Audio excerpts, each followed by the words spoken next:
안녕하세요. 예, 반갑습니다. 찬송 감사합니다. 잘 주무셨어요? 저도 잘 잤습니다. 아침에 뵈니까 더 좋습니다. 오늘까지 말씀을 잘 들어주셨으면 좋겠습니다. 함께 기도드리겠습니다. 사랑이 많으시고 은혜가 풍성하신 하나님 아버지, 주님 귀한 피로 저희 죄를 영원히 사해 주셔서 값없이 구원을 얻고 천국 갈 수 있는 소망을 주셔서 감사합니다. 이번 한 주간 동안에 나주 지역에 그 은혜의 복음 전하게 해주심을 감사드립니다. 이번에 구원받은 분들 몸된 교회에 잘 안착해서 신앙이 잘 성장할 수 있게 도와주시옵소서. 오늘 저희들 모이기를 힘쓰라는 주님 말씀에 붙들려 주일날 함께할 수 있게 해주심을 감사드립니다. 특별히 구원받은 이후에 어떤 삶을 살아가야 할지 배우고자 합니다. 우리 삶을 돌아보면서 또 주님을 위한 귀한 마음을 갖는 은혜의 시간으로 도와주시옵소서. 여러 가지 형편 때문에 함께하지 못한 우리 성도들 어디 있든지 하나님 자녀로 합당하게 거하며 살아갈 수 있게 도와주시옵소서. 혹 병 중에 있거나 여러 고난 중에 있는 성도들이 있다면 주님 능한 손길로 잘 또 이겨낼 수 있게 도와주시옵소서. 해외에서도 복음이 풍성히 전해지게 해주심을 감사드립니다. 은혜로서 역사하여 주시옵소서. 오늘 저희들 심령에 두루두루 도와주시옵소서. 저희를 사랑하시고 구원해 주신 주 예수님 이름으로 기도드렸습니다. 아멘. 요한복음 3장 16절입니다. 여기 보셔도 되고요. 오늘까지는 여기 보셔도 되고요. 다음 주부터는 성경을 찾으시기 바랍니다. 자, 요한복음 3장 16절 신약 146페이지입니다. 146페이지 함께 읽겠습니다. 하나님이 세상을 이처럼 사랑하사 독생자를 주셨으니 이는 저를 믿는 자마다 멸망치 않고 영생을 얻게 하려 하심이니라. 어제까지 성경 말씀을 통해서 하나님이 우리를 얼마나 사랑하시는지 자세히 배웠습니다. 우리 인간은 아담이 범죄한 이후 하나님과 아무런 상관없이 계속 타락의 길을 걷게 되었습니다. 그런데 하나님은 그러한 하나님과 원수된 길로 타락의 길로 걷고 있는 우리 인간인데도 그 인간들을 위해 모든 것을 계획하셨던 겁니다. 한마디로 하나님의 사랑을 발로 차고 고무신을 거꾸로 실은 하나님의 사랑의 짝인데도 그를 다시 찾기 위해서 모든 걸 계획하셨던 거예요. 한번 생각해 보세요. 내게 애인이 있는데 그 애인이 내가 싫다고 내 원수에게로 가버렸어요. 다시 찾을 사람 있겠습니까? 아무리 다시 받아달라고 애원을 해도 다시는 보기 싫은 것이 정상적인 사람의 마음일 겁니다. 그런데 하나님은 하나님을 배신하고 하나님의 원수인 마귀를 좋아해버린 전 사랑의 짝인데도 하나님은 지금도 우리를 사랑하고 있습니다. 우리 인간을 다시 찾기 위해서 모든 것을 계획하셨다는 거예요. 그 이유가 무엇일까요? 사랑하시기 때문이에요. 그놈의 사랑이 뭐라고요? 우리 인간을 너무나 사랑하시기 때문에 그러하셨던 겁니다. 사탄은 맨 처음에는 하나님을 찬양하고 하나님을 섬기는 종으로 천사로 지음을 받았어요. 그런데 하나님처럼 되려다가 타락해서 이 세상에 쫓겨나고 마귀가 되었잖아요. 그런데 천사는 처음 창조된 목적 자체가 하나님의 종으로 지음을 받았기 때문에 한 번 타락하면 끝장인 겁니다. 다시는 구원받을 길을 열어놓지 않으셨어요. 반면에 우리 사람은 어떻습니까? 비록 마귀에게 속아 하나님의 원수가 되어버렸지만 우리 사람이 처음 창조된 목적이 하나님의 사랑의 짝으로 지음을 받았기 때문에 우리를 다시 구원받을 수 있게 그 길을 마련해 놓으셨던 겁니다. 지음받은 목적 자체가 사랑의 짝이었기 때문에 그렇습니다. 그 구원의 길이 무엇입니까? 처음 읽었던 이 말씀이에요. 하나님이 세상을 이처럼 사랑하사 독생자를 주셨으니 이는 저를 믿는 자마다 멸망치 않고 영생을 얻게 하려 하심이니라. 이 말씀은 이 세상에서 가장 유명한 말 중에 하나입니다. 많은 사람이 알고 찬양으로도 불러요. 그러나 이 말씀의 진정한 의미는 잘 모르고 있습니다. 하나님이 세상을 이처럼 사랑하사 얼마만큼요? 이처럼요. 독생자 예수님을 우리 죄를 위해서 십자가에 피 흘려 죽게 하실 만큼 사랑하셨다는 거예요. 이는 저를 믿는 자마다 예수님이 우리 죄를 영원히 사하셨다는 그 사실을 믿는 자마다 누구든지 믿는 자마다 멸망치 않고 영생을 얻게 하리 하심이니라. 어느 누구든지 간에 내 죄를 영원히 사해 주셨다는 것을 믿기만 하면 구원받고 천국에 갈 수 있다는 거예요. 죄가 많든 작든 크든 작든 간에 어느 누구든지 간에 믿기만 하면 영생을 얻고 천국에 갈 수 있다는 겁니다. 그런데 지금도 많은 사람들이 지옥에 가고 있는데 그 지옥 가는 죄는 딱 하나가 있다고 했어요. 뭐 때문에 지옥 갑니까? 안 믿는 죄 때문이에요. 죄에 대하여라 함은 저희가 나를 믿지 아니하며 하신 말씀처럼 믿지 않는 죄 때문에 안 믿는 죄 때문에 많은 사람들이 지옥에 가서 평생 지은 죄값을 영원히 지옥에서 치르는 거예요. 그래서 내 죄가 커서 지옥 갈 사람은 아무도 없습니다. 여러분 어떠세요? 내 모든 죄를 예수님이 십자가의 피로 영원히 사하셨다는 것을 확실히 믿으십니까? 예, 그렇고 말고요. 애매하게 천국에 가야죠. 그러면 안 돼요. 천국에 갑니다. 가고 말고요. 당당히 갈 수 있는 거예요. 베드로전서 1장 23절 여기 보겠습니다.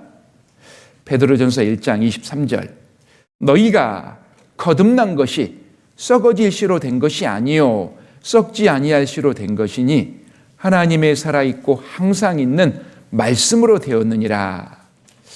너희가 거듭난 것이 거듭났다, 죄사함 받았다, 구원 받았다 똑같은 의미라고 했습니다. 내가 거듭나고 구원받은 것이 전적으로 하나님 편에서 이루어진 거예요. 범죄하는 그 영혼은 죽을지라. 예, 우리가 죄인으로 태어났다 하는 것은 죄 가운데 내 영혼이 죽어 있었던 겁니다. 내가 구원받고 하나님의 사랑을 깨닫는 순간 죄로 죽었던 영혼이 다시 살아난 거예요. 그래서 거듭났다라고 표현한다고 했습니다. 내가 거듭난 것이, 구원받은 것이, 죄사함 받은 것이 썩어질 씨로 된 것이 아니요 썩지 아니할 씨로 된 것이니 하나님의 살아있고 항상 있는 말씀으로 구원받았기 때문에 내가 받은 구원은 썩지 않고 결코 이루어지지 않아요. 자, 그런데 혹시 구원받았다고 몹시 좋아했는데 또 죄가 나오고 지어지는 것을 보고 내가 구원 안 받아서 그런가? 그렇게 생각할 수 있다고 했습니다. 그런데 구원은 전적으로 하나님 편에서 용서를 해 주신 거예요. 하나님 편에서 죄가 용서되고 없어진 거라고 했습니다. 내 마음 안에서 죄의 기질 자체가 없어진 게 아니라고 했어요. 그래서 죄가 지어지고 나오는 것은 당연한 겁니다. 그러나 하나님 편에서 보면 내 죄를 대신해서 심판받은 분이 계시고 나는 그것을 믿기 때문에 안전한 거예요. 그리고 내가 구원받은 순간 내 안에 성령이 오셨다고 했습니다. 그 성령께서 나를 차츰차츰 변화시킬 거예요. 지금은 변화시킬 수 있는 힘만 받은 거지 내 상태가 변화된 것이 아니라고 했습니다. 그래서 죄가 나오고 지어지는 것은 당연한 거예요. 로마서 8장입니다. 38절. 로마서 8장 38절. 내가 확신하노니 사망이나 생명이나 천사들이나 권세자들이나 현재일이나 장래일이냐 능력이나 높음이나 기쁨이나 다른 아무 피조물이라도 함께 읽겠습니다. 우리를 우리 주 그리스도 예수 안에 있는 하나님의 사랑에서 끊을 수 없으리라. 하나님은 이 말씀을 통해서도 우리가 받은 구원을 보장하고 계십니다. 구원은 전적으로 하나님 편에서 이루어 주신 거기 때문에 이 구원의 사랑에서 끊을 수 있는 것은 결코 아무것도 없다는 거예요. 그래서 여기 보면 사망이나 생명이나 천사들이나 권세자들이나 현재일이나 장래일이나 능력이나 높음이나 기쁨이나 어떤 피조물이라도 구원의 사랑에서 끊을 수 있는 건 없다라는 것을 강조하고 있습니다. 우리는 이같이 큰 구원을 완전 값없이 공짜로 거저 받은 거예요. 오래전에 아주 미개한 인도네시아 탈리아보 사람들에게 선교사들이 들어가서 이 구원의 복음을 전하는 모습이 방영된 적이 있습니다. 저는 그걸 보고 참 감사했어요. 우리가 믿고 전하는 복음과 똑같은 복음을 전하는 거고 그들이 구원받고 기뻐하는 그 모습이 마치 제가 구원받은 것처럼 참 감사가 되었습니다. 자, 그 영상을 잠깐 보겠습니다. 우린 구약을 계속 가르치면서 탈리아보 사람들에게 처음으로 예수 그리스도의 구원의 복음을 들려주기 시작했습니다. 그들은 처음부터 예수님을 사랑했어요. 우리 사람들과 살기 위해 인간으로 이 세상에 오셨지요. 난 요한이 예수님을 가리켜 한 말을 잊을 수 없어요. 보라, 세상 죄를 지고 가는 하나님의 어린 양이로다. 그 말에 생각이 떠올랐지요. 어린 양, 유월절 어린 양, 희생양. 나의 마음은 열렸어요. 또 열려야만 했고 이 예수님이 곧 언약의 사람이었지요. 죄에서 우리를 구하시는 분이었지요. 예수님은 우리가 그토록 두려워했던 굶주림, 질병, 귀신들과 죽음까지도 모두 이길 수 있는 힘을 가지셨다는 것을 우리는 듣고 봤습니다. 선교사들이 가르쳤을 때 나는 생각했습니다. 만약 이 언약의 사람도 죽고 만다면 이제 또 누가 우리를 구원해 줄 겁니까? 바로 그때 죽음이 결코 그를 묶어놓지 못한다는 말씀을 들었습니다. 맞아요. 예수님은 우리를 구원하시고 또 살아나셨어요. 감사합니다. 하나님 감사합니다. 예수님은 내 죄값을 다 치르셨어요. 난 그날을 결코 잊을 수 없을 겁니다. 부족 사람들이 예수 그리스도를 믿는다고 고백했죠. 우리는 함께 웃기도 하고 울기도 했습니다. 그날은 모두들 먹는 일조차 잊어버렸죠. 우리는 하나님께서 하신 이 놀라운 일로 말할 수 없이 기뻤습니다. 날이 저물 무렵 100명이 넘는 탈리아보 사람들이 크리스찬이 되었습니다. 됐죠. 내 말을 들어보세요. 나는 이제 진리의 길을 걷고 있죠. 난 날 위해 죽으신 예수님을 전적으로 믿어요. 난 이렇게 봅니다. 만약 어떤 사람이 날 위해 옷을 산다면 먼저 옷값을 다 지불하고 나서 그 옷을 나에게 주겠죠? 내가 할 일은 그저 그것을 입으면 되는 겁니다. 그렇죠. 예수님께서 나의 모든 죄를 짊어지셨고 이제 난 자유입니다. 예수님을 믿는 것 말곤 내가 해야 할 일이 더 있겠습니까? 아무것도 없습니다. 깨끗한 이야기입니다. 사실이에요. 나는 예수님이 왜 죽으셔야만 하는지 분명히 알게 됐어요. 예수님은 내가 받을 형벌을 대신 당하셨어요. 나는 이제 하나님의 심판 아래 있지 않아요. 이 세상의 물건들에 대해서 난 욕심이 없어졌어요. 세상 물건들 아시죠? 나는 이제 욕심내지 않아요. 예수님이 내게 영원한 풍요를 주셨거든요. 이 뭉그러진 손이 보이시죠? 그전에는 이런 손이 싫었죠. 지금은 별로 상관하지 않아요. 내가 무슨 말 하신지 아시지요? 하나님이 날 치료하셨거든요. 내 속마음까지도 치료하셨어요. 내가 오늘 밤에 죽는다면 이 늙은 몸은 땅에 묻히겠지요. 그러나 내 영혼은 하나님 품으로 갈 겁니다. 지금 주님은 문둥병이 걸린 내게 이렇게 말씀하실 겁니다. 오 가엾어라, 네 몸이 문드러져 떨어져 나갔어도 너는 내 딸이란다. 나는 여전히 감사하며 말할 겁니다. 주님, 나를 지으신 주님, 오직 주님 오시기를 기다립니다. 어떠십니까? 우리와 전혀 연결되지 않은 외국 선교단체에 의해서 복음이 전해졌지만 우리가 믿고 전하는 복음과 똑같잖아요. 왜 그럴까요? 그들도 성경 말씀을 그대로 전했기 때문에 그러합니다.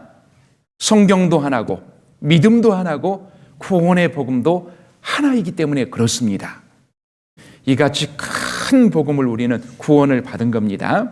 자, 그러면 하나님이 우리를 왜 구원해 주셨을까요? 나를 구원해 주신 목적이 무엇일까요?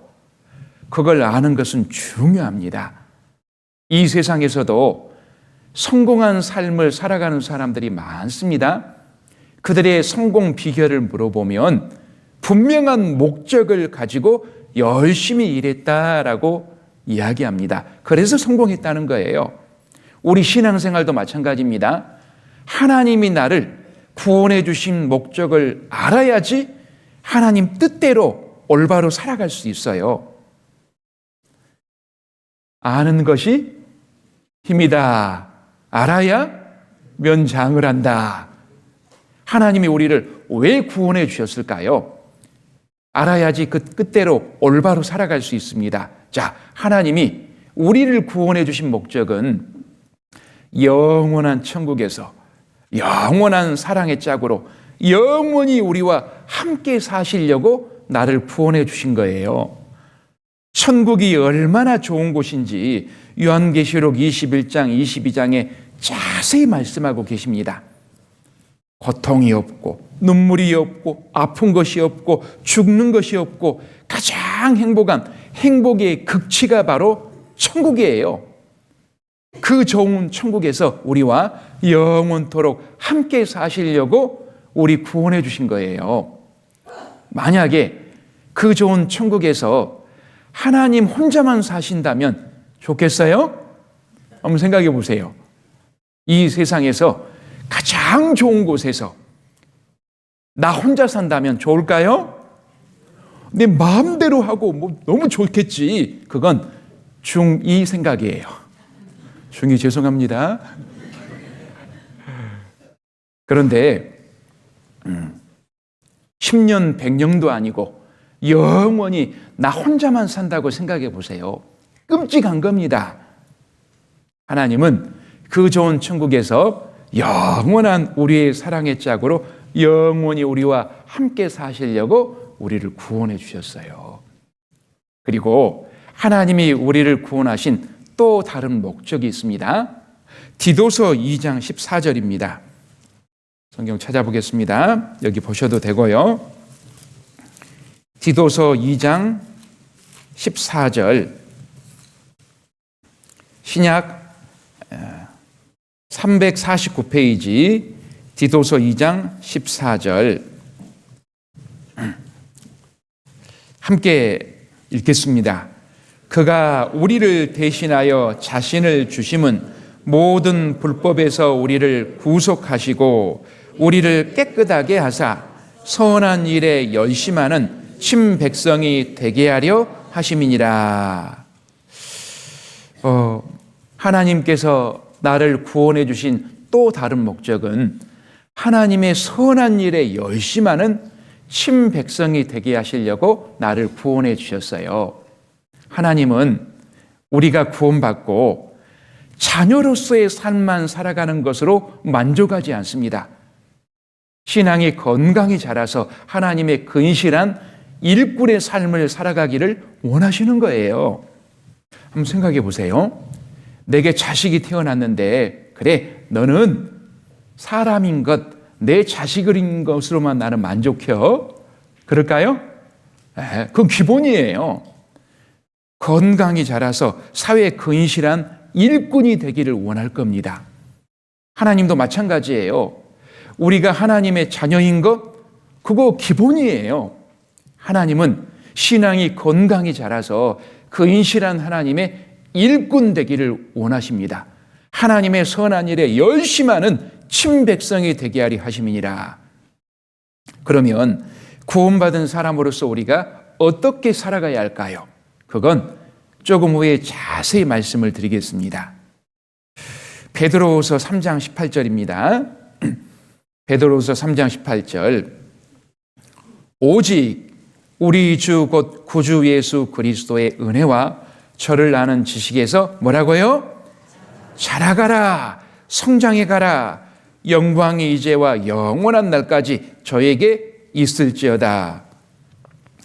구원받은 사람은 반드시 구원받은 이후에 그 신앙이 자라가야 합니다. 한 가정에 어린아이가 태어났어요. 그 아이가 정상적으로 성장해 갈 때 온 가족의 기쁨과 힘이 되는 거예요. 마찬가지입니다. 구원받은 사람도 믿음의 가정인 교회 가운데 정상적으로 자라갈 때 하나님 아버지와 온 형제자매의 기쁨과 힘이 되는 거예요. 구원받은 이후에 이제 교회가 필요합니다. 교회가 바로 믿음의 가정이에요. 거기서 자라가야 합니다. 이 믿음의 가정 교회에서 자라지 않는 성도가 있었을 때 하나님 아버지와 구원받은 다른 믿음의 식구들의 근심덩어리가 될 수 있어요. 그리고 이제 어린아이가 어느 정도 성장하면 자기 앞가림은 하죠. 똥오 좀 가려요. 마찬가지로 우리 신앙이 어느 정도 성장하면 내 신앙의 앞가림, 구원받은 연수가 어느 정도 차면 내 신앙의 앞가림 정도는 해야 하는 거예요. 고린도후서 5장 17절입니다. 고린도후서 5장 17절. 자, 함께 읽겠습니다.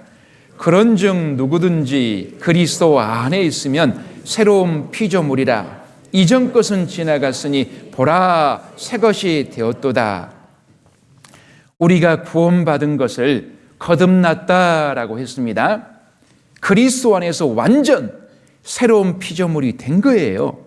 하나님 앞에 완전 새 것이 되었습니다. 그래서 이제 새로운 피조물이 된 만큼 세상에서 배운 내 가치관을, 세상적인 가치관을 성경적인 주님의 가치관으로 바꾸어야 합니다.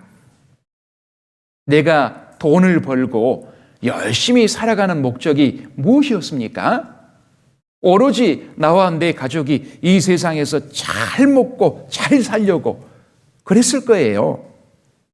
근데 구원받은 이후에는 바뀌어야 합니다. 비록 구원받기 전에는 그렇게 살았더라도 구원받은 이후에는 변화되어야 합니다. 이전 것은 지나갔으니 보라 새 것이 되었도다. 너희가 먹든지 마시든지 무엇을 하든지 다 하나님의 영광을 위하여 하라. 예, 이제 구원받기 전에 세상에서 배운 세상적인 가치관들을 주님의 성경적인 가치관으로 재정립을 해야 합니다. 아까 그 구원받고 기뻐하는 탈리아보 사람들도 구원받고 나서 구원받기 전에 그들이 섬기던 그 우상들 어떻게 했을까요? 불질러 버렸어요. 왜요? 이제 참 하나님, 참 가치관을 만났기 때문에 그랬던 겁니다. 자, 여기 봐보세요. 다른 마을 사람들이 그 부적들과 주술 도구들을 얻으려고 오기도 했습니다. 그러자 신테나마는 그 물건들을 미야강 돌무더기 위에 쌓아놓고 불에 태워버렸습니다.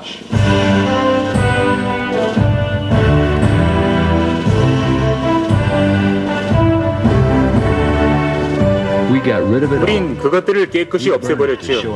우린 마술하던 병과 주문과 부적 등 이 저주스러운 물건들을 어떻게 해야 하는지 아이들에게 보여주기 위해 그것들을 불태워버렸어요. 무덤에서 얻은 것이니까 무덤으로 돌려보낸 것이죠. 그런 식의 삶은 이제 끝났어요. 우린 하나님의 아들이신 예수님을 위해 그것들을 깨끗이 버렸지요. 성경은 그리스도가 오신 것은 그가 죽으심으로 사망의 권세 잡은 자, 곧 마귀를 없이 하시고 죽기를 무서워함으로 일생에 매여 종로로 타는 모든 자를 놓아주려 하심이라고 가르칩니다. 바로 이 그리스도의 일이 탈리아보에 일어난 것입니다. 그리스도께서 악한 자의 권세 아래에 있던 그들을 단번에 구원하신 것입니다. 그 밖에 다른 설명이 더 필요하지 않았습니다. 어떻습니까? 우리도 마찬가지예요. 우리도 구원받아서 하나님의 자녀가 된 이상 이제 이전 것은 지나갔으니 하나님 앞에 합당치 않은 것들을 다 정리하고 내 안에 내 삶의 주인으로 오신 하나님 중심의 삶을 살아가야 합니다. 성경에서 보면 초대교회 그리스도인들은 구원받고 나서 그들 삶이 완전히 바뀌었습니다.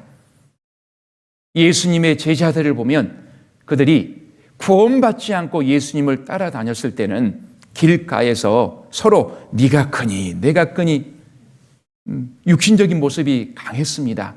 그리고 예수님이 십자가에 못 박히기 위해서 붙잡히자 다 자기들 살겠다고 도망가 버렸어요. 그런 그들이 예수님의 십자가의 사랑을 깨닫고 구원받은 이후에 완전 변화된 삶을 살았습니다.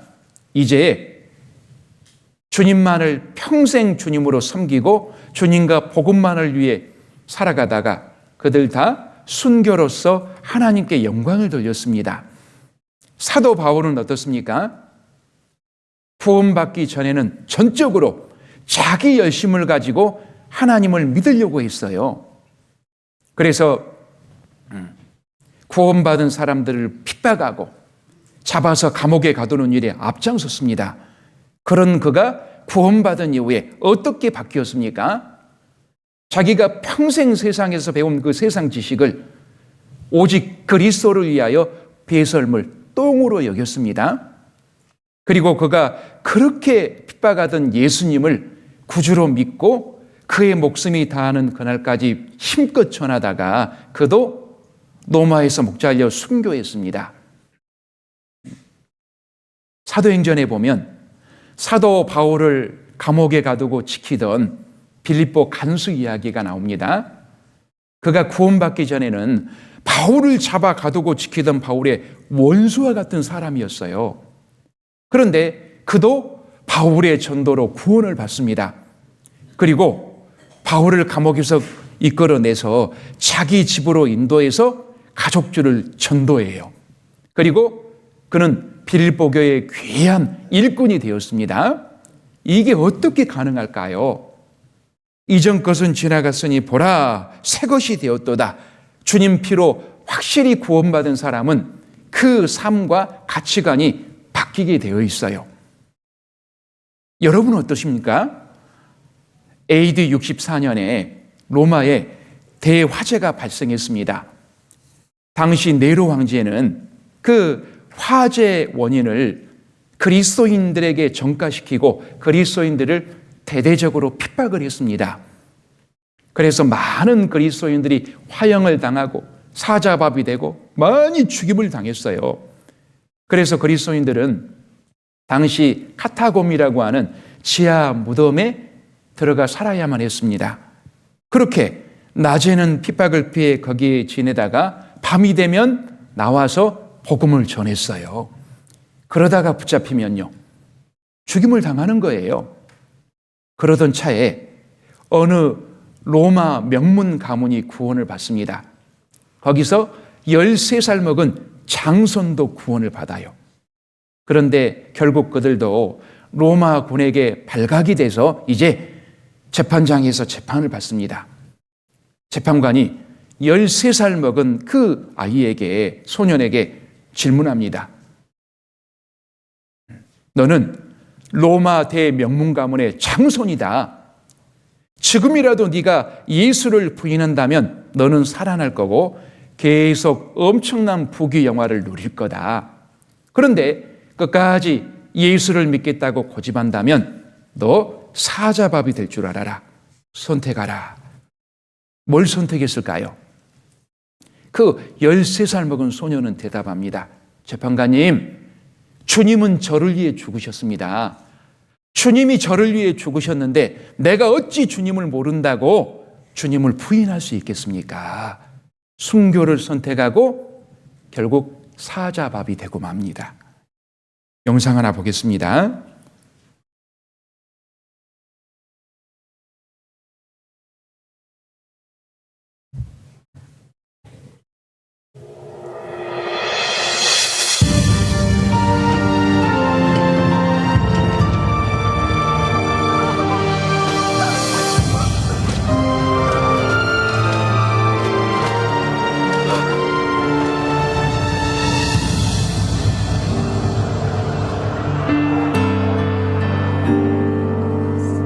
내 눈물로 말할 수 있죠.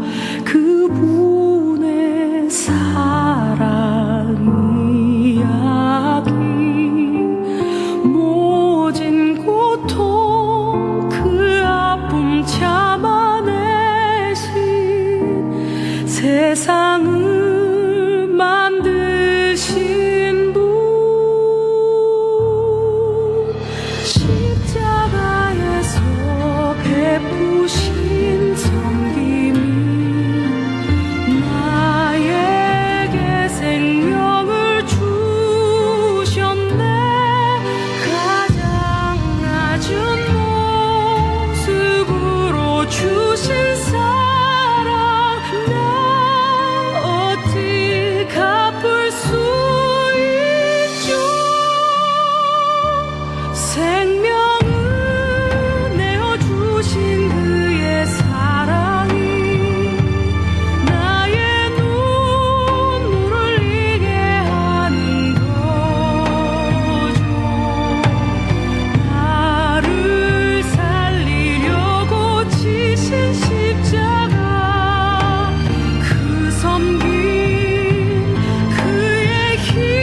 어떠십니까? 구원을 받고 이분들만 그 삶이 바뀌어야 할까요? 우리도 동일한 구원을 받았기 때문에 같은 마음으로 이제 내 가치관을 주님의 가치관으로 새로 세우고 변화된 삶을 나도 살아가야 하는 거예요. 자, 그러면 구원받은 이후에 어떻게 신앙생활을 해야 할 건가? 그걸 좀 생각해 보겠습니다. 자동차는 바퀴가 4개죠. 4개가 정상적으로 잘 되어 있어야 정상적으로 굴러갈 수 있는 것처럼 신앙생활을 위해서 잘하기 위해 꼭 필요한 신앙생활의 4가지 필수 요소가 있습니다. 여기 말씀, 기도, 교제, 전도, 말기교전이라고 합니다. 이 신앙생활의 4가지 필수 요소가 내 신앙 가운데 잘 실천이 될 때 우리 신앙이 성장할 수 있는 거예요. 하나하나 좀 간단히 생각해 보겠습니다. 첫 번째, 말씀 생활입니다. 여기 베드로전서 2장 1절이에요. 베드로전서 2장 1절. 그러므로 모든 악독과 모든 괴율과 외식과 시기와 모든 비방하는 말을 버리고 구원받기 전에 즐기던 것을 버리고 이전 것은 지나갔으니 보라 새 것이 되었도다. 이전 것은 버리고 2절 함께 읽겠습니다. 갓난 아이들 같이 순전하고 신령한 젖을 사모하라. 이는 이로 말미암아 너희로 구원에 이르도록 자라게 하려 함이라. 자, 여기 구원은 잘하는 구원입니다. 천국 가는 영혼의 구원은 이미 받았고 마음과 생활이 주님 닮아가는 잘하는 구원, 생활 구원, 성품 구원이라고도 합니다. 이 구원은 주님 오실 때까지 점점 이루어가야 하는 거예요. 우리 육신도 음식을 먹지 않으면 건강을 잃는 것처럼 우리 그리스도인들 영의 양식인 말씀을 공급받지 못하면 신앙에 힘이 없어요. 그리고 하나님 앞에 아무런 쓸모없는 존재로 전락할 수 있습니다. 자, 그래서 우리 구원받은 사람들은 갓난아이가 뭐 찾아요? 담배 찾아요? 술 찾아요? 큰일 나죠. 눈도 못 뜬 것이 계속 찾아요. 자동이에요. 그것처럼 신령한 젖인 말씀을 사모하는 마음을 가지고 부지런히 말씀을 가까이 하는 가운데 정상적인 그리스도인으로 성장할 수 있습니다. 우리가 처음 구원받은 것도 우리 열심이나 노력으로 된 것이 아니잖아요. 하나님 말씀으로 된 것처럼 우리 신앙이 성장하고 내 마음과 생활이 변화되는 것도 역시 우리 힘과 노력이 아니라 하나님 말씀으로 된다라고 할 수 있습니다. 말씀이 내 마음과 생활을 변화시키고 하나님 앞에 합당한 자녀로 성장시키는 거예요. 그래서 우리 하루 살아가기 위해서 육신의 양식 계속 꼬박꼬박 챙겨 먹잖아요. 먹고 살자고 하는 건데 먹어요. 마찬가지로 우리 영적인 생활이 계속 살기 위해서 영의 양식 꼬박꼬박 챙겨 먹어야 합니다. 말씀을 읽는데 등한히 해놓고 왜 내 신앙은 더디 잘한가? 먹은 게 있어야 크죠. 어린 아이들도 보면 안 자라는 애들 공통점이 있어요. 엄마가 밥 숟가락 들고 쫓아다녀요. 먹은 게 있어야 크죠. 특별히 이제 구원받은 지 얼마 안 되신 분은 말씀을 많이 듣는 것이 필요합니다. 스스로 섭취할 수 있는 능력이 부족하기 때문에 설교자를 통해서 한번 걸러준 말씀을 많이 듣는 것이 필요합니다. 자, 여기 봐보세요. 짐승들도 보면 새끼들 엄마 찾는 것은 자동입니다. 보세요. 얼마나 아름다운 모습입니까? 아이고, 눈도 못 뜬 것들이 그냥 젖을 보세요. 자동이에요. 엄마, 먹이 주세요. 크게 벌려야죠. 그래야 받아 먹을 수 있습니다. 우리 어린 아이들도 참 말씀을 사모하고, 우리 청년들도 이렇게 말씀을 사모하고, 우리 어른들도 말씀을 사모하고, 얼마나 아름다운 모습입니까? 그런데 불사 이 2살 배기가 하루에 담배 2갑 피운대요. 2갑. 다행히 요즘 청소년인데 끊었대요. 이 비정상이죠. 불사 정상이에요? 아이고, 뭐 유리를 먹네. 불안하잖아요. 정상이 아니잖아요. 뭐예요 이거? 개밥을 먹고 있어요. 그거 내 건데. 이 비정상이에요. 구원받은 사람은 신령한 젖 말씀을 사모해야 합니다. 그 말씀이 내 삶을 성장시키는 거예요. 말씀 생활. 두 번째, 기도 생활입니다. 요한복음 16장 24절 함께 읽겠습니다. 지금까지는 너희가 내 이름으로 아무것도 구하지 아니하였으나 구하라 그리하면 받으리니 너희 기쁨이 충만하리라. 구원받은 이후에는 하나님 아버지와 대화할 수 있는 통로가 열렸습니다. 그래서 기도를 표현하기를 하나님 아버지와 사랑스러운 대화라고 합니다. 그리고 기도를 표현하기를 영의 호흡, 숨 쉬는 것으로 표현합니다. 여러분, 기도가 막히면 어떻게 됩니까? 죽잖아요. 기도가 그처럼 중요하다라는 것을 생각해 볼 수 있습니다. 하나님은 자녀인 우리가 무엇이든지 하나님께 다 기도하길 원하십니다. 여기 구하라 그리하면 받을 거다. 무엇이든지 구하라 받을 거다 약속하고 있습니다. 그런데 구할 때 반드시 하나님 뜻에 합당한 걸 구해야 되는 거예요. 예를 들어서 어린아이가 엄마한테 엄마 큰 식칼 좀 줘요. 식칼 줘야 돼요? 큰일 나는 거예요. 그처럼 하나님 앞에 합당치 않고 그리고 우리 신앙생활에 필요 없는 거 그건 안 주세요. 그리고 때론 가장 합당한 때가 아니기 때문에 늦게 들어주신 경우도 있어요. 그러나 하나님 앞에 정말 합당한 기도는 가장 합당한 때 들어주신다고 약속하셨거든요. 그 약속을 믿고 부지런히 기도해야 합니다. 기도를 항상 힘쓰고 기도의 감사함으로 깨어있으라. 그리고 이 기도를 하나님의 전능하신 손길을 이 세상에 끌어내리는 힘이다 라고 합니다. 역대하 16장 9절에 보면 여호와의 눈은 온 땅을 두루 감찰하사 전심으로 자기에게 향하는 자를 위하여 능력을 베푸시나니 하나님은 지금 이 순간에도 온 지구를 구석구석 살피고 계신답니다. 이유가 무엇입니까?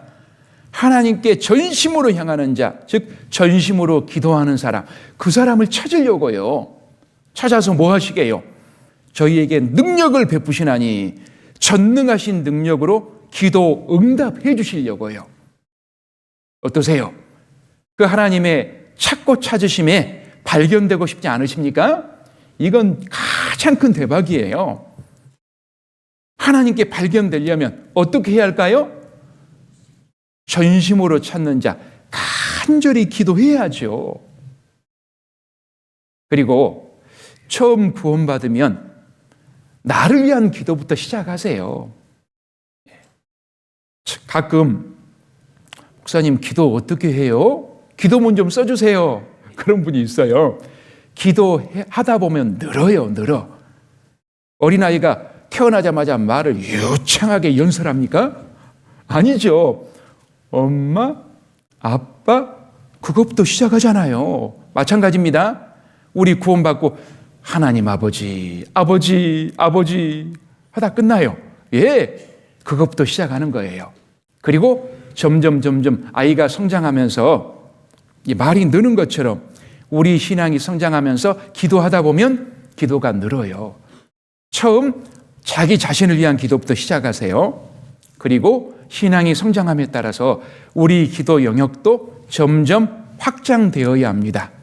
다른 사람을 위해서, 교회를 위해서, 해외 선교를 위해서 기도를 항상 힘쓰고 기도의 감사함으로 깨어 있으라.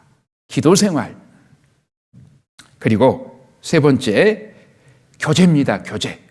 찾아보겠습니다. 요한복음 15장 5절 여기 보셔도 되고요.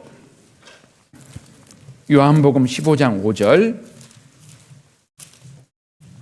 신약 173페이지 173페이지 요한복음 15장 5절 함께 읽겠습니다. 나는 포도나무요 너희는 가지니 저가 내 안에 내가 저 안에 있으면 이 사람은 과실을 많이 맺나니 나를 떠나서는 너희가 아무것도 할 수 없음이라.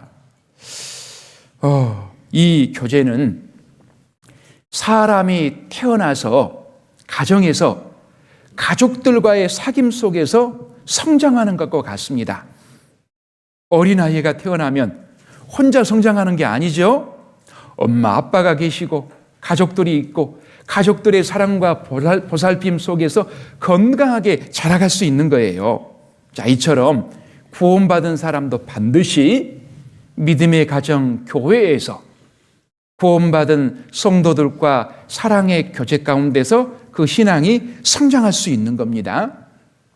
교회라는 것은 십자가가 있는 건물이 아니에요. 그건 집 당자 서서 교회의 당이고, 교회는 구원받은 사람의 무리, 두 사람 이상의 무리, 집단, 그게 교회고, 구원받은 사람의 사귐이 바로 교제예요.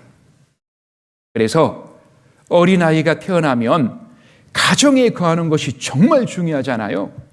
마찬가지로 구원받은 사람들 구원받은 이후에 믿음의 가정인 교회 거하는 것이 정말 중요하기 때문에 신약 성경에 교회라는 단어가 150회 이상 계속 반복이 되고 있습니다.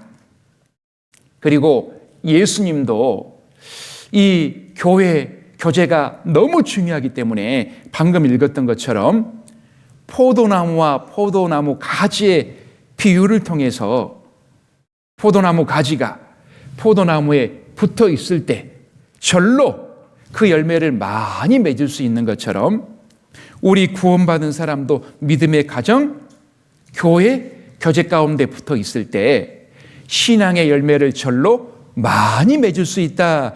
그 원리를 말씀하고 계신 겁니다. 자, 그리고 어린아이가 가정에서 모든 거 배우죠. 다 배워요. 마찬가지로 우리 구원받은 사람도 내가 말씀은 어떻게 봐야 할지, 기도는 어떻게 해야 할지, 전도는 어떻게 해야 할지, 신앙생활 어떻게 해야 할지 믿음의 가정, 교회에서 다 배우는 거예요. 그래서 우리 구원받은 사람은 무슨 일이 있어도 교회 떠나면 될까요? 안 될까요? 나를 떠나서는 너희가 아무것도 할 수 없음이라. 마치 물고기가 물을 떠나면 살 수 없잖아요. 우리 구원받은 사람도 믿음의 가정, 교회, 그 교제를 떠나서는 신앙생활 결코 할 수 없는 거예요. 그래서 이제 갓 구원받으신 분들은 어린아이가 자기가 태어난 가정의 모든 걸 맡기고 성장하는 것처럼 나를 구원의 길로 인도해 준 교회 모든 것을 맡기고 거기서 성장하는 게 필요합니다. 자, 여기 봐보세요. 야, 함께 모여 있을 때 짐승들도 예뻐요. 아름다운 겁니다. 어휴, 엄마의 보호를 받고 옹기종기 모여 있어요. 야, 엄마 품이 안전해요. 황제 펭귄도 엄마 아빠 보호를 받고 잘 성장합니다. 어이구야, 위기 순간도 엄마가 건져주는 거예요. 어휴, 위험한 폭포잖아요. 그러나 엄마 아빠 가족들이 있어서 안전할 수 있어요. 어이구야, 먹은 게 아니에요. 위기 순간이 오니까 엄마가 입에 넣고 보호하고 있는 거예요. 엄마 품이 가장 안전합니다. 아이고, 이 병아리가 뭐라고 그럴까요? 거기 내 건데, 내 품인데. 비정상이에요. 아이고, 이 비정상이에요. 같이 좀 어울려야지. 어울리지 않잖아요. 아이고야, 이게 뭐예요, 이거? 너무나 위험한 일이잖아요. 보세요. 우리 교회학교 아이들도 함께 모여서 하나님 말씀 배우고 교제합니다. 야, 기도도 하고요. 우리 중고등부 아이들도 함께 교제해요. 중2병도 저리 가라 해요. 청년들도 함께 교제하고, 우리 어머니에도 함께 교제하고, 봉사도 함께하고, 은장의 어르신들도 함께 교제하고, 즐겁게 노년을 보냅니다. 임원들도 함께 봉사하고, 교제생활. 특별히 코끼리를 보면, 코끼리도요, 한두 마리가 아니라 가족을 이루어서 함께 생활하는 모습을 볼 수 있어요. 우리 생각 같아서는 코끼리가 힘이 세잖아요. 몸집도 크니까 뭐 혼자 살아가더라도 맹수 하나쯤은 거뜬히 물리칠 수 있겠다 생각하는데 아니에요. 늘 가족 단위로 함께 모여 살아요. 왜 그럴까요? 영상을 보시면서 그 이유를 확인해 보시기 바랍니다.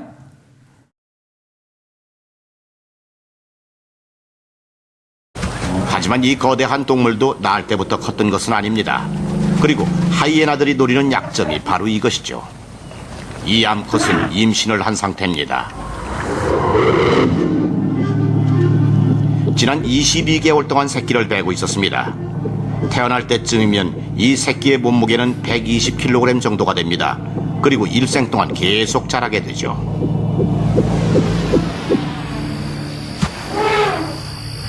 어미는 혼자서 출산을 하지 않습니다. 가까운 가족들이 옆에서 도와주니까요. 언니, 정말 하늘이 노래져? 아니야, 노래져 얘. 아기가 엄마보다 더 힘드니까 산소를 많이 보내줘야 해. 어떡해? 호흡법. 맞아. 홉. 강한 유대로 묶여진 자매들은 평생 서로를 의지하며 살아갑니다. 태어난 직후에 몇 시간이 제일 위험합니다. 빨리 혼자 일어서야 합니다.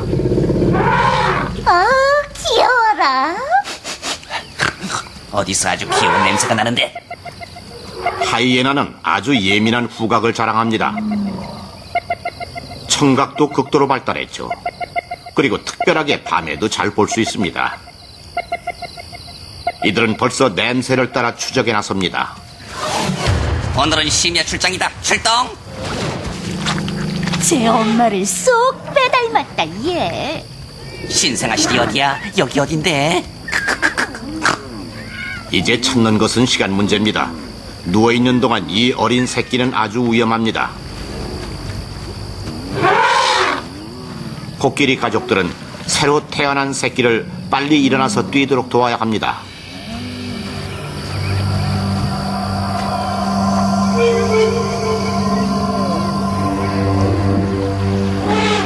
코끼리의 커다란 귀는 공기 중의 파장을 감지합니다. 아주 예민한 긴 코가 냄새를 맡았습니다. 하이에나가 다가오고 있는 걸 알았죠.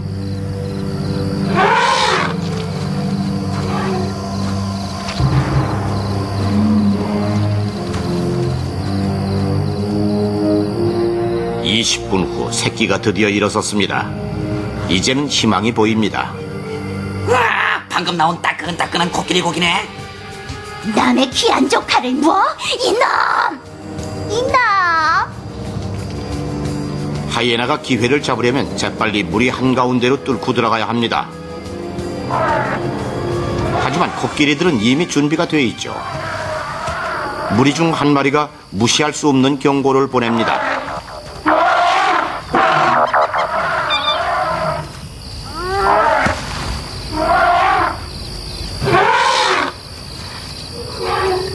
코끼리 자매들은 엄청난 힘과 단결력으로 새끼를 훔쳐가려는 무례배를 쫓아냈습니다.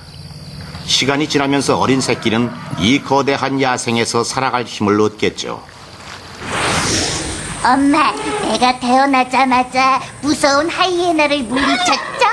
이놈 하고 쫓아버렸죠?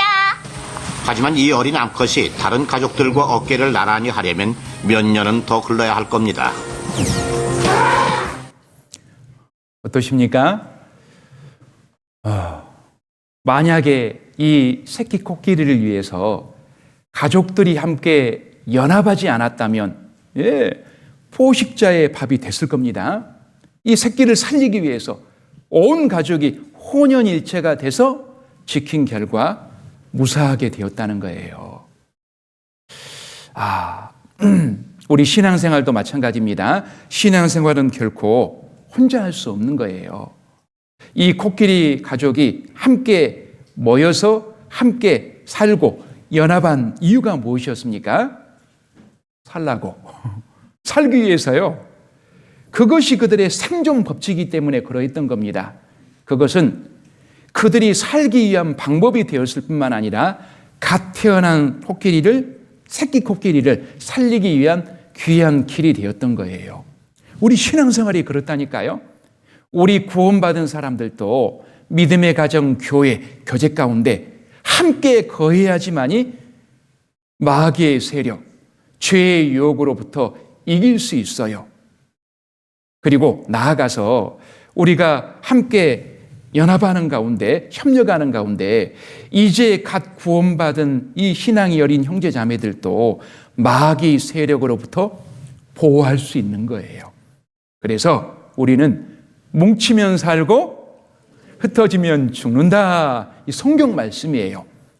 그래서 마귀는 어떻게 해서든지 교회 가운데 이 많은 오해와 갈등을 조장시켜서 하나됨을 깨려고 많은 노력을 하고 있습니다. 우리는 그것이 마귀의 괴계라는 걸 알고 절대 거기에 미혹돼서는 안 되겠습니다. 교회 가운데 어떤 오해되는 일이 생겼을 때 어떻게 하면 될까요? 산수 잘하면 돼요. 수학도 아니에요. 산수 잘하면 돼요. 5 빼기 3은 2. 오해되는 일이 생겼을 때 상대방의 입장에서 3번을 깊이 생각하는 거예요. 그러면 이해가 된다니까요. 여기서 조심해야 될 것이 있어요. 상대방의 입장에서 생각하는 거예요.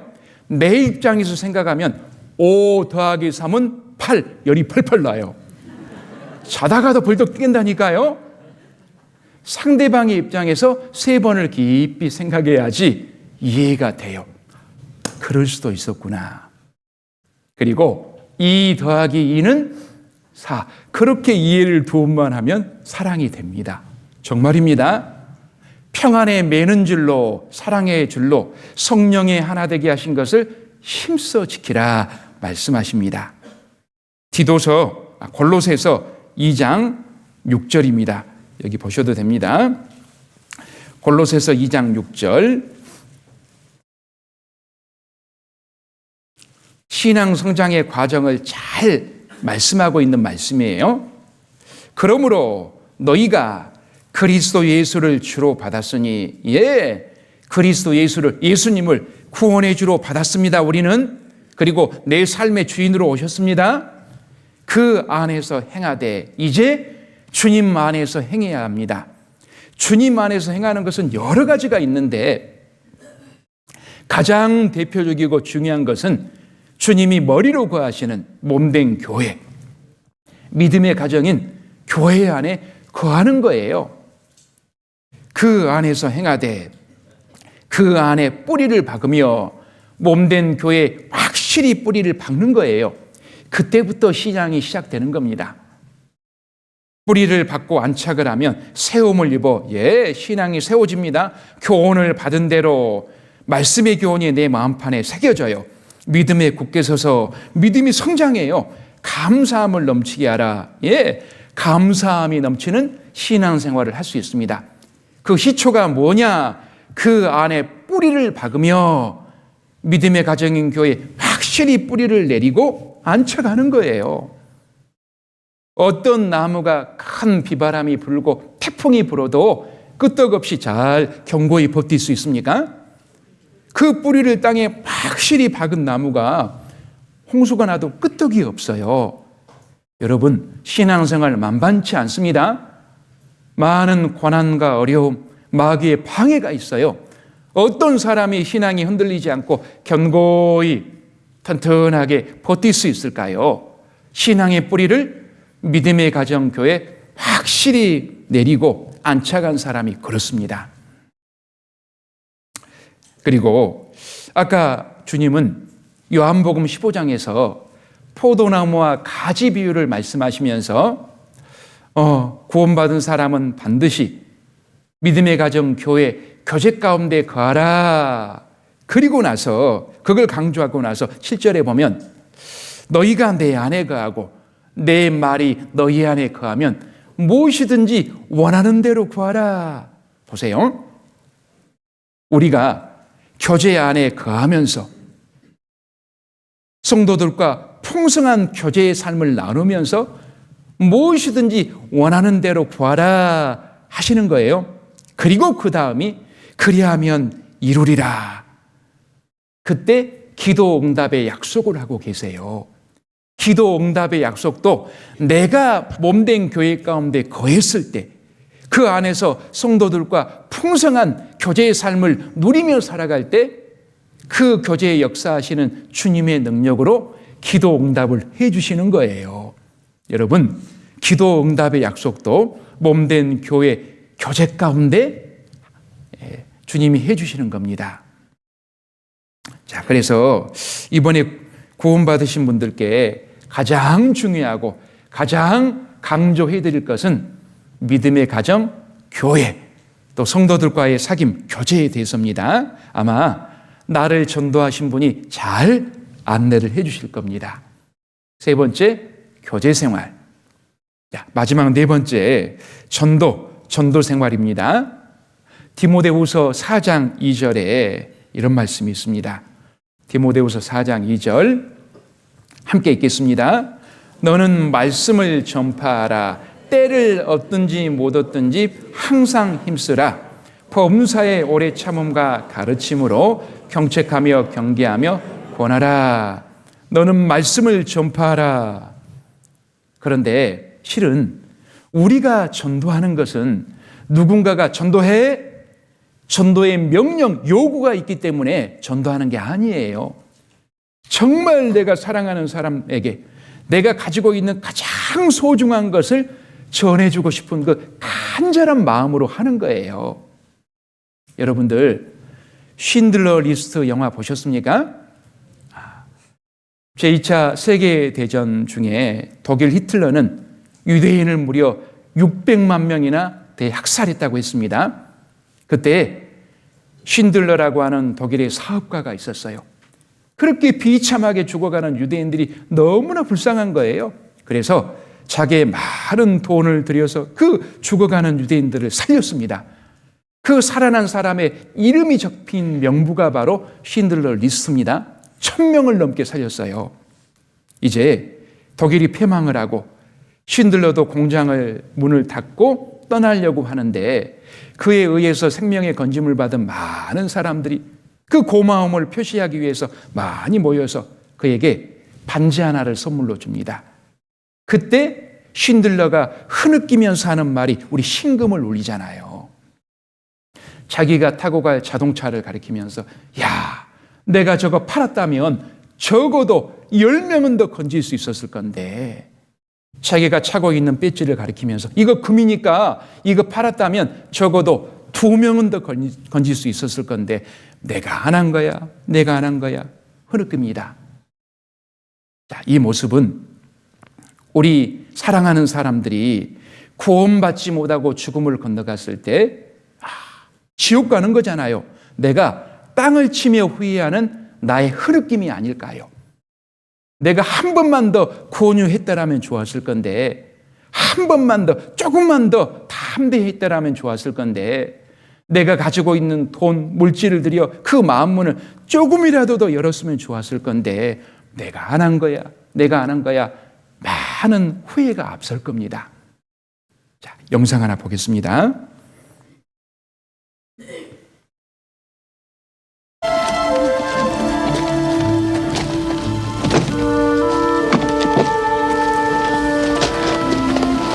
We've written a letter trying to explain things in case you were captured. Every worker has signed it.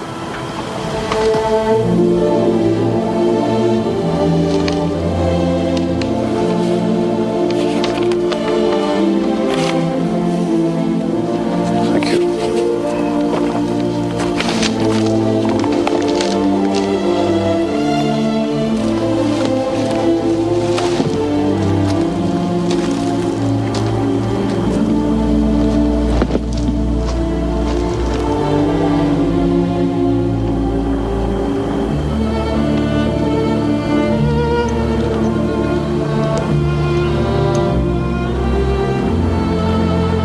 It's Hebrew from the Talmud. It says, whoever saves one life saves the world entire.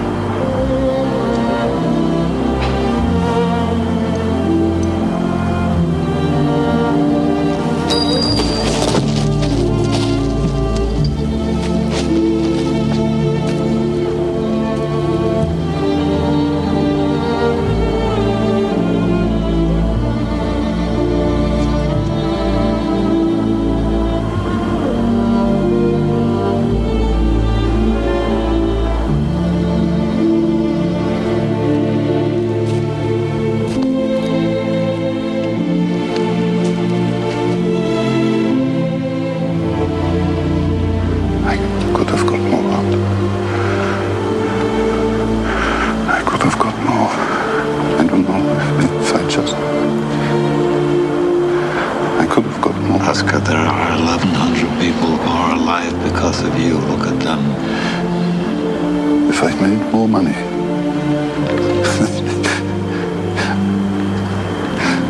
I threw away so much money. You have no idea. If I just... There will be generations because of what you did.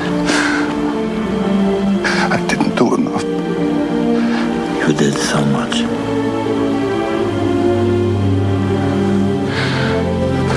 This car. Kurt would have bought this car. Why did I keep the car? 10 people right there. 10 people. 10 more people. This pin. 2 people. This is gold. 2 more people. You would have given me 2 for it. At least 1. You would have given me 1. 1 more. 1 more person. Person stand for this. I could have got 1 more person. And I didn't. I didn't.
어떠십니까?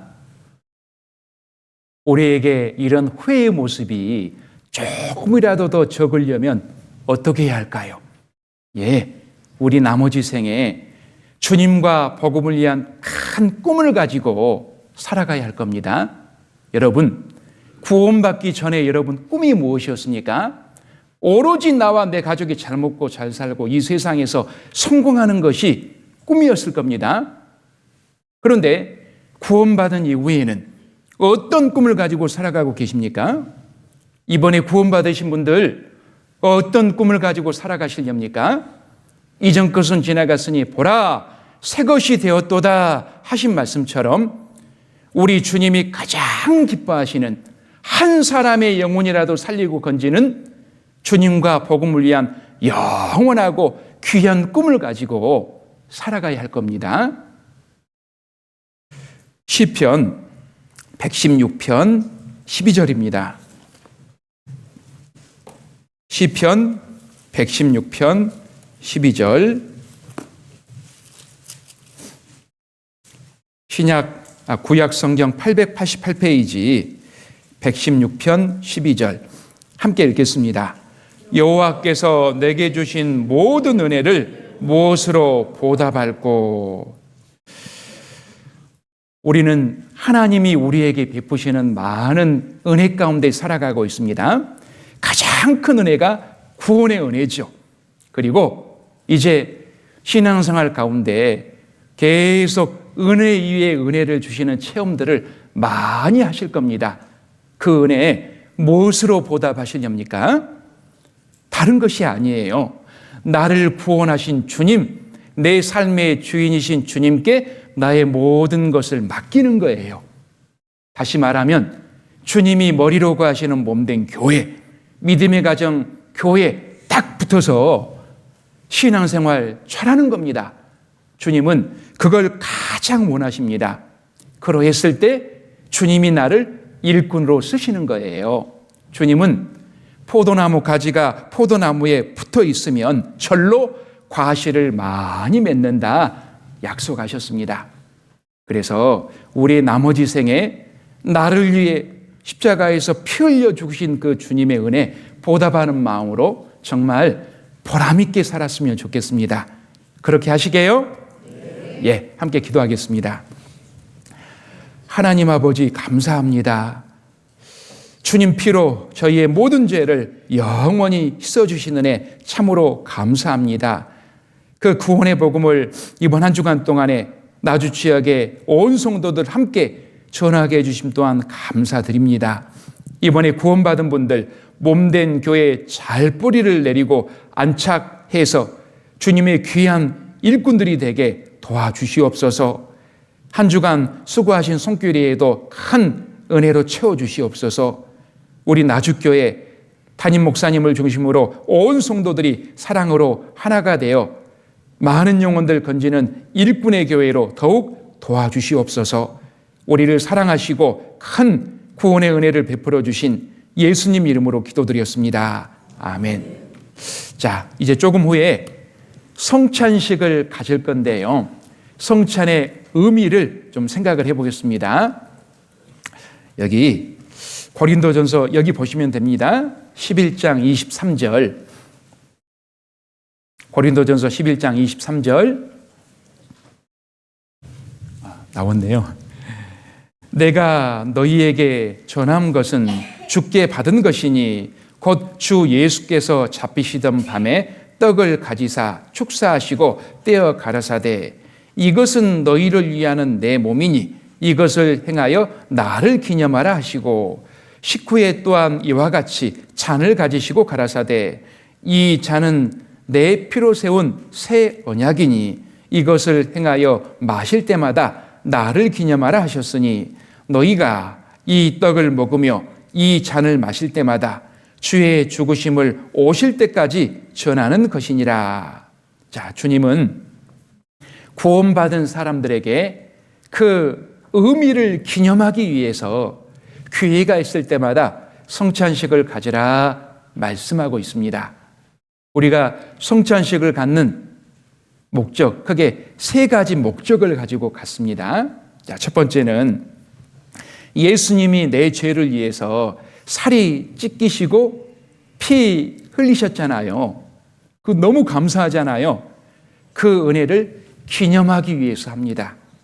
여기 떡이 있는데 떡은 예수님의 살을 상징하고 포도주는 예수님이 흘리신 피를 상징합니다. 그래서 여기 보면 이것을 행하여 나를 기념하라, 마실 때마다 나를 기념하라, 기념하라 하시는 겁니다. 주님, 내 죄를 위해서 살이 찢기시고 피 흘려 주셔서 내 모든 죄를 영원히 사해 주신 거 감사합니다. 그런 마음으로 참여하시기 바랍니다.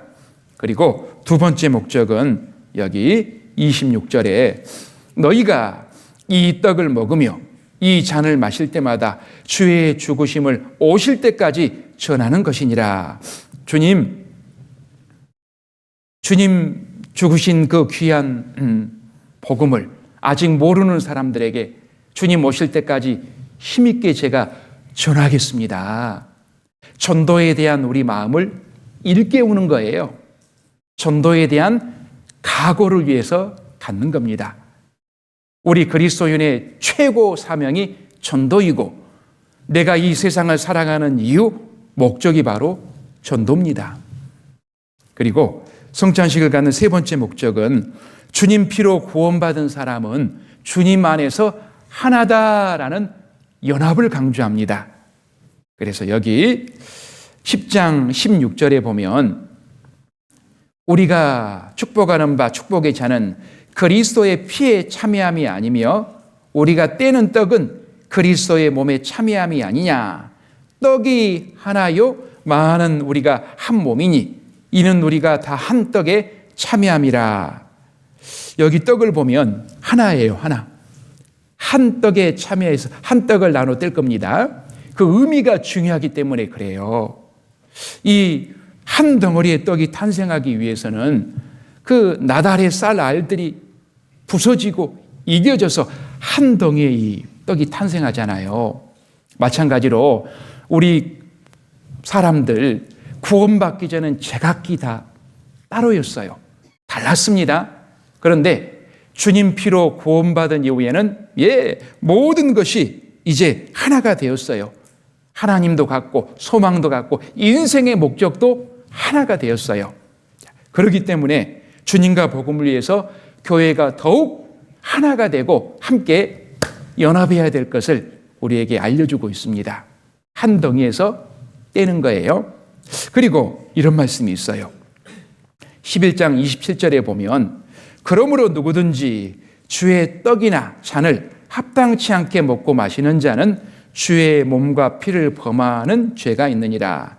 사람이 자기를 살피고 그 후에야 이 떡을 먹고 이 잔을 마실지니. 성찬에 참여하는 자세를 말씀하십니다. 자기 자신을 돌아보는 가운데 참여하는 거예요. 그래서 혹 구원받은 이후에 합당치 못하게 살아오셨던 분은 돌이키고 주님을 위해서 다시 열심히 살아야겠구나 각오하는 마음으로 참여하십시오. 우리가 믿는 하나님은 정말 엄하신 사랑의 아버지이십니다.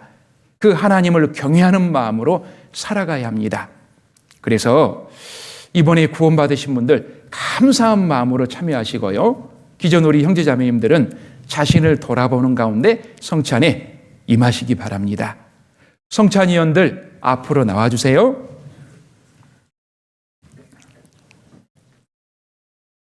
성찬위원들 나와주세요. 그리고 담임 목사님께서 성찬을 위한 기도해 주시겠습니다.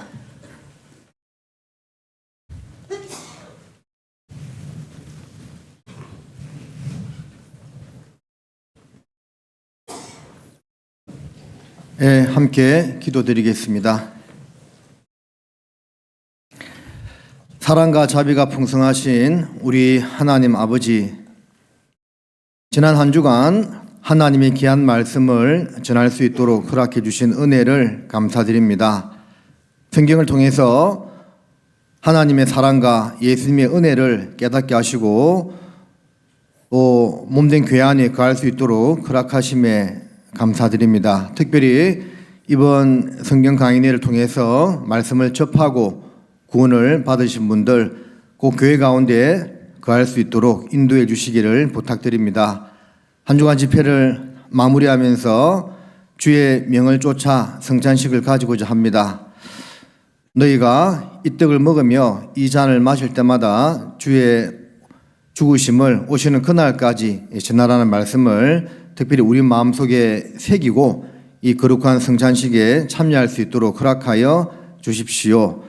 떡을 떼고 포도주를 마시면서 우리 죄를 위하여 희생당하신 예수님의 고난을 생각하게끔 도와주시고 또 한 피바다 한 몸 이룬 한 지체가 되었음을 또 기억할 수 있도록 인도하여 주시며 자기를 돌아보고 또 남은 생애를 주님 뜻 가운데 살아갈 수 있도록 다짐하는 가운데 성찬식에 참여할 수 있도록 인도하여 주십시오.